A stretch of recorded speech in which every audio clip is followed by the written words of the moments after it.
WNWT News 5.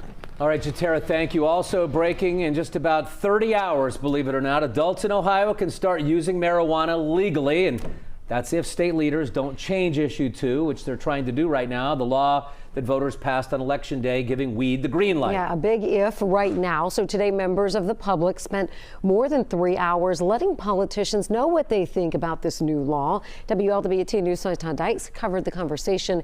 He joins us tonight here in studio with the very latest. Hi there. Yeah, hi guys. Lawmakers definitely got an earful today, no question about it. Members of the Senate's General Government Committee heard from people who represent a variety of interests from 2:30 this afternoon until just a couple of minutes ago. It was wrapping up as I was walking to the studio here. The hearing happened because yesterday a state senator introduced a bill that would dramatically change the law connected to issue 2, which 57% of Ohio voters approved last month. At the moment, the state's new recreational weed program is set to take effect on Thursday. Today's public hearing is part of the legislative process. Here's a sample now of what people want lawmakers to keep in mind. Up first is a man who cultivates weed as part of Ohio's medical marijuana program. And then after him is a woman who wants state leaders to do whatever they can to keep marijuana impaired drivers off the road.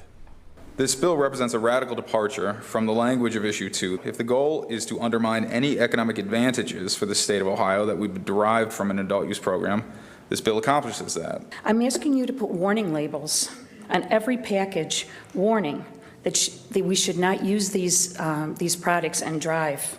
This is a serious situation endangering everyone. Now, at this point, Ohio's recreational pot program again begins on Thursday. That's when adults can legally use weed and grow the plant at home. It is possible that lawmakers will either delay the launch of issue 2 or pare it back without adding a whole lot to it in order to give everyone more time to debate the best path forward. Todd Dykes, WLWT News 5. All right, Todd, a number of local communities are already taking action to ban recreational marijuana dispensaries. We were there last night. Fairfield Council voted to keep dispensaries out of Fairfield city limits, the first in Greater Cincinnati to do that.